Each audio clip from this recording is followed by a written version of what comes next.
Hello everyone, it's Brian in Toronto, and I'm here with the contest entry to support a channel called Rachel's Ghost.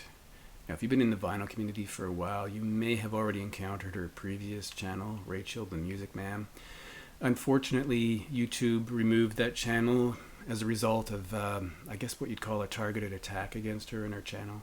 So that channel is gone and she's been forced to start over. If you go to her channel and look at her first video, she does describe what happened if you're interested. In the process of attempting to build back her subscriber base, Michael from 45 RPM Audiophile over in Germany gave her a shout out, which I think helped people to discover her channel who maybe lost sight of her, and to give her some new subscribers. So that was very nice of him. So the contest focuses on what happened to her and her new channel. So if you subscribe to her channel and you create a video and let her know you've done so, you too can be entered in this contest. So the first question revolves around the word ghost. Show an album with a ghost on the cover, or an album or a band or even a lyric with ghosts featured somewhere in the song, etc. So a lot of things could have been chosen for this, but I decided to pick My Life in the Bush of Ghosts, which is the album from Brian Eno and David Byrne from 1981. Now, I chose this because there are a lot of songs and records with ghosts in the title. For example, The Ghost of Tom Joad by Bruce Springsteen. There's nothing particularly scary about that record, at least not to me. But this record contains a song called The Jezebel Spirit. And the note here says it features an unidentified exorcist from New York in September 1980. Now, I believe that the recording is genuine. It sounds genuine, but I don't believe it was. Well, how can I say this? I don't believe in exorcism, and I don't believe in demonic possession. So it kind of makes me chuckle at one level. But on the other hand, I have played this record, and when that song comes on with children around, they find it kind of frightening, because it is kind of a frightening song. So yeah, so ghosts and then something scary on the record, at least to some people. Although I find it kind of amusing myself. The second question is to show a comeback album, again referencing her comeback, or a song with a theme of resurrection or redemption of some sort. And again, lots of things occurred to me, and the first thing that occurred to me was this, which is the comeback special from but that's a live record. I'm not sure it counts as a genuine comeback record. I thought I'd pick something a little different, so I decided to pick this record from David Bowie.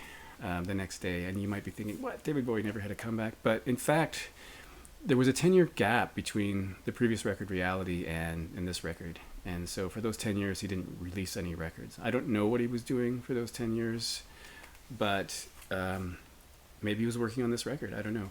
Unlike some people, I do actually like this cover. It's sort of a conceptual art piece in the back. I think it's great. This is a double record with some fantastic songs. It's one of his stronger later day records, and I think it's really fantastic. I guess I should probably find out what he was doing for those 10 years, because I have no idea. But this is a truly great comeback record, and when I thought of Bowie, I was thinking, well, he didn't really have a comeback because he's always been here, but there was a period of time where he disappeared, and I think you could call that a comeback record. So the third question relates to Michael. Show an album with some sort of association with Michael from 45 RPM Audiophile. Now, it could be glasses. These are Rachel's suggestions. It could be glasses, because if you know his channel, he has these kind of fantastic glasses. Could be a 45 RPM record. Could be an audiophile record, a German artist, or etc. So I decided to choose Kraftwerk. First of all, because they're German, and secondly, because they're from Dusseldorf, and my understanding or my memory is that's where Michael is based right now. So a German artist from Dusseldorf. Also, he's done a couple of videos on Kraftwerk, and in his ranking video, he chose this record, Radioactivity, as his favorite Kraftwerk record. This is from 1975. This is a US pressing. Of course, the re-release has a different cover on it, but this is the original cover.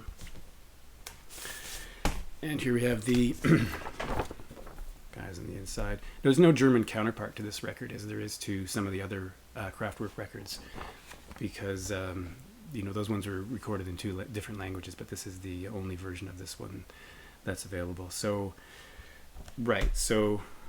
Dusseldorf, Germany, and his favorite Kraftwerk record. That's why I chose that one.